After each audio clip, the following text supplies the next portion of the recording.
In this season of selfless giving, I would like to wish every St. Lucian a heartfelt Merry Christmas and God's continued blessings. To my constituents of Castries South, special wishes to you. The last 12 months, we've had to battle the after effects of COVID-19. We've been tested by the continued increases in the prices of goods and services and the increasing threats to our citizens' security and safety. Despite all of these, we've had several successes across different industries in St. Lucia, and we must continue to build into the new year. We are a people of great resolve. We are a people of perseverance, and we have to work together to overcome our challenges. Let us be our brother's keeper.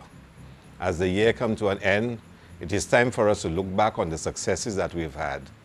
On the tourism front, we accomplished a lot across the different subsectors. We saw the return of several airlines to our airports, including the return of Sunwing from Canada and Virgin Atlantic and TUI from the United Kingdom.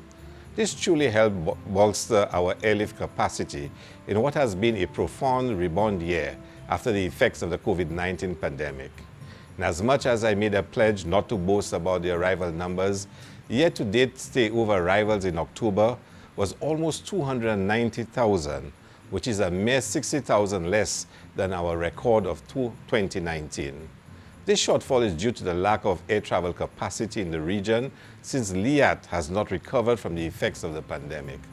Going into the new year, we are committed to rebuilding and growing regional air travel and working alongside any efforts to achieve this goal.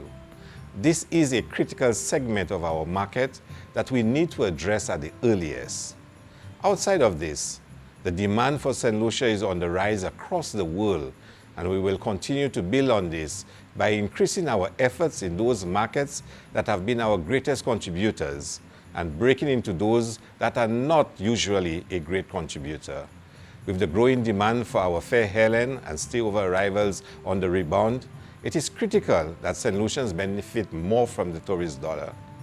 My efforts as minister is to ensure that there is greater participation of St. Lucians in the tourism industry. This year, we launched a community tourism program which is aimed at providing assistance to St. Lucians to encourage local investment in the industry. Our philosophy is less leakages and more linkages, making sure that more of the tourism dollar stays in and circulates in our local economy. We have built on this by introducing more programs and activities that will get the visitors out of the hotels and villas and into the communities. And this is testament to the awards that we have won this year. Once again, we won both the Caribbean and world leading honeymoon destination. And for the first time, the Caribbean's leading adventure destination. As a nation, we must be proud of these achievements. Our island offers several adventure offerings across its 238 square miles. The St. Lucia Tourism Authority launched the Free Peak Challenge, which is one of the highlights of our adventure offerings, challenging persons to climb our free peaks in one day. In addition, we also launched a Cabaway Crawl, which is our national bar crawl that brings visitors to several bars across different communities on the island. All of this, topped off with our existing offerings, continue to make our island a destination to visit time and time again. This year, we also saw the return of several of our cultural showcases, including Carnival, Emancipation, and Journée Creole. After their hiatus due to the pandemic, it was refreshing to see people safely enjoying these festivities. In July, our Carnival season was filled with a mix of national and private events which gave people so much to choose from.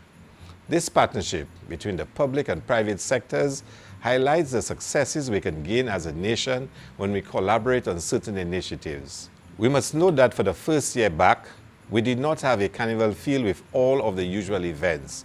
But for sure next year, we will see the return of the community carnivals, Junior Calypso and Soca, Jouvert, and the Intercommercial Calypso. We will also add components that will enhance the carnival experience and encourage greater participation of people while maintaining the cultural aspects of it. This year, we also place a bigger emphasis on our Emancipation Day festivities acknowledging and celebrating our ancestors who toil on our lands to set the foundation for the livelihoods that we have today.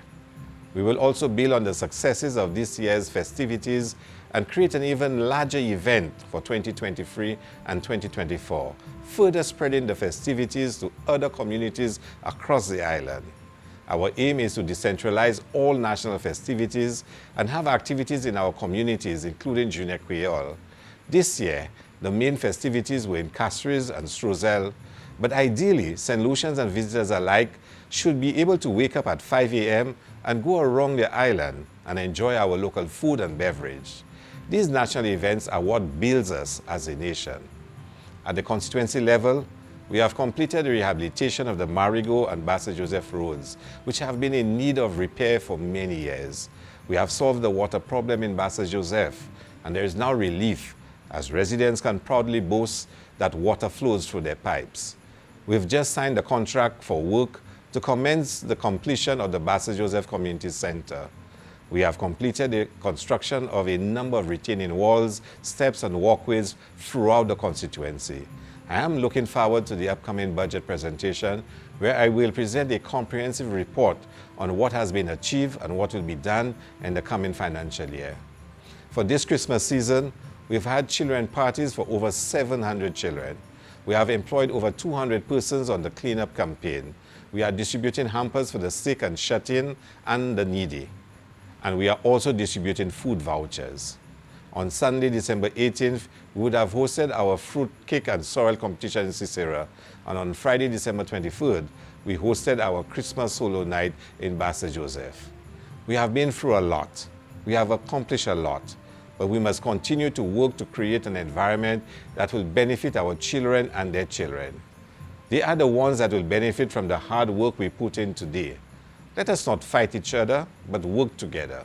We must overcome the threats to citizens' safety and security. We must win that fight. We risk losing our nature as a peace-loving people and hospitable people, and therefore we must all commit to working together. Merry Christmas, St. Lucia.